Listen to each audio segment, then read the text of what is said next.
Jangan lupa like, comment, and subscribe channel YouTube TVRI Bengkulu dan nyalakan lonceng notifikasinya.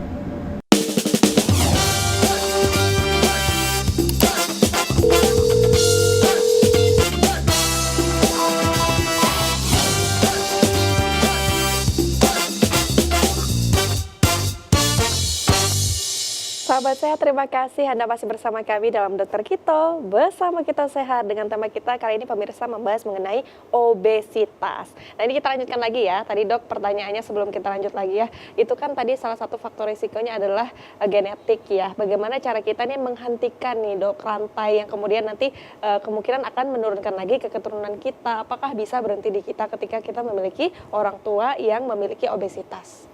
Iya, jadi sebenarnya untuk faktor resiko itu kan artinya itu orang yang beresiko ya, bakal bisa terjadi atau tidak terjadi. Nah, itu walaupun kita sudah punya faktor resiko dari orang tua kita, kurang lebih kalau satu orang tua itu 40-50% kita akan terkena obesitas juga. Tapi kalau misalnya kita itu pola makannya dijaga, terus juga aktivitas fisik kita juga baik gitu ya, berolahraga, terus seimbang lah antara intake yang masuk sama energi yang dikeluarkan, itu juga tetap aja genetik itu bisa berkurang gitu. Jadi bukan hanya satu faktor, tapi faktor lingkungan, pekerjaan kita bagaimana gitu ya, terus juga faktor dari tadi pola hidup atau lifestyle yang paling penting dari si obesitas itu sendiri. Jadi bakal nggak mesti harus plek kalau orang tua kita obesitas terus kita juga jadi merasa nanti aku bakal obesitas juga nih gitu ya. Padahal tuh sebenarnya bisa dicegah. Bisa dicegah ya. Iya. Berarti nggak ada alasan ya untuk Julia dan juga pemirsa di rumah yang merasa ini kan orang tua aku gendut, pasti aku gendut, udahlah nggak usah diet. Berarti emang harus diet juga ya. Tetap, dan bisa harus ada usaha untuk supaya energi yang masuk itu juga bisa keluar juga gitu. Baik, terima kasih Dokter Bella. Mungkin kita lanjut ya. Nah, menurut WHO sendiri ya, tadi kan menurut bahasa latinnya nih, kalau menurut WHO sendiri itu memang obesitas itu adalah penumpukan lemak yang berlebihan akibat tadi ketidakseimbangan asupan energi ya, yang intake tadi yang masuk dengan yang dikeluarkan atau energi ekspenditurnya.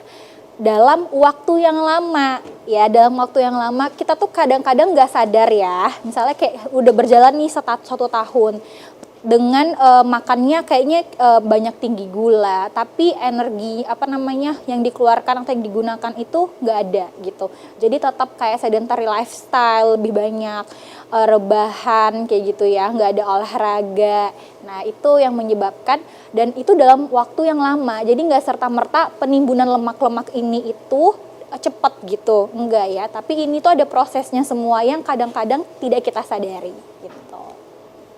Nah, ini dia faktanya di Indonesia ya. Pada tahun 2023 nih, sebanyak 23,4% penduduk dewasa yang usianya lebih dari 18 tahun itu sudah mengalami obesitas. Itu berarti faktanya banyak sekali gitu ya. Dan lebih banyak itu adalah perempuan. Ya, perempuan sebenarnya ada juga faktor-faktor hormonal ya. Kalau dari perempuan ada faktor estrogennya gitu ya, atau misalnya termasuklah ke dalam faktor internalnya tadi selain genetik ataupun lifestyle gitu. Nah, obesitas di Indonesia berdasarkan usia memang yang paling tinggi itu ada di 40-45 tahun. Tapi sekarang trennya itu usia-usia 19 tahun yang tadi remaja-remaja itu juga sudah banyak yang obesitas gitu. Dan sekarang juga malah digalakan dicari adalah anak-anak yang memang umurnya masih kurang dari 10 tahun. Itu juga sudah banyak, atau memang dari dia balita atau betita itu juga sudah obesitas gitu ya. Nah ini untuk datanya, jadi lebih banyak juga itu pada perempuan. Nah ini tadi, jadi ada faktor-faktor yang dapat menyebabkan seseorang itu obesitas. Yang pertama itu adalah faktor genetiknya ya. Kalau misalnya nih salah satu orang tua ini obesitas, maka nanti anaknya dia akan memiliki peluang ya, itu 40-50% juga akan mengalami obesitas kalau cuma salah satu dari kedua orang tua. Tapi kalau misalnya ada kedua orang tuanya menderita obesitas, maka peluangnya itu akan meningkat. di faktor keturunan itu akan menjadi 70 sampai 80% gitu. Tapi ini hanya faktor resiko yang bisa dicegah gitu ya. Yang bisa dicegah dengan apa? Nanti akan dibahas juga pencegahannya. Dan juga untuk anak-anak memang misalnya orang tuanya sudah ada faktor resiko nih. Nah, kita bisa atur pola makannya gitu ya. Karena pola makan itu juga menjadi salah satu faktor resiko. Makanan yang seperti apa? Jadi makanan-makanan yang dia itu tinggi energi ya. Salah satunya itu lemak, tinggi lemak dan juga tinggi gula ya. Tinggi gula terus juga kurang serat. Kurang serat itu bisa dari makanannya kayak buah-buahan, sayur-sayuran ya. Padahal serat itu penting banget untuk penyerapan dalam tubuh seperti itu. Terus juga si jumlah asupan energi ini yang berlebih inilah yang menyebabkan nanti bisa penimbunan lemak gitu ya. Ini kalau kita lihat dari jenis makanannya itu makanan yang enak-enak ya. Kayak kita juga nggak sadar kita makan itu dalam konsumsi itu dalam waktu yang lama gitu. Terus juga makannya jenis-jenis makanannya juga makanan-makanan junk food ya lebih banyak ya kayak gitu. Terus salah satunya juga yang terakhir adalah pola aktivitas fisik ya. Nah ini sekarang yang lagi digalakkan ya, terutama pada orang-orang disuruh aktivitas fisik yang banyak. Karena apa, trennya tadi tuh udah pada obesitas semua nih gitu.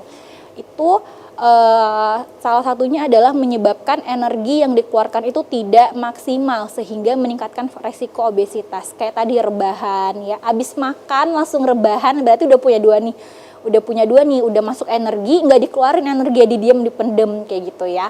Nah, itu yang bisa menyebabkan obesitas itu sendiri. Apalagi kalau memang punya tiga-tiganya faktor resiko, itu yang akan lebih meningkatkan ya. Nah, pola makan apa nih yang dapat menyebabkan obesitas gitu ya?